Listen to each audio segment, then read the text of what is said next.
وَلَنَبْلُوَنَّكُم بِشَيْءٍ مِّنَ الْخَوْفِ وَالْجُوعِ وَنَقْصٍ مِّنَ الْأَمْوَالِ وَالْأَنفُسِ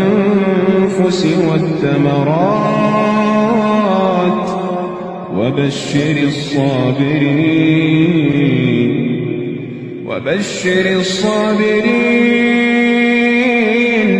وَبَشِّرِ الصَّابِرِينَ الَّذِينَ إِذَا أَصَابَتْهُم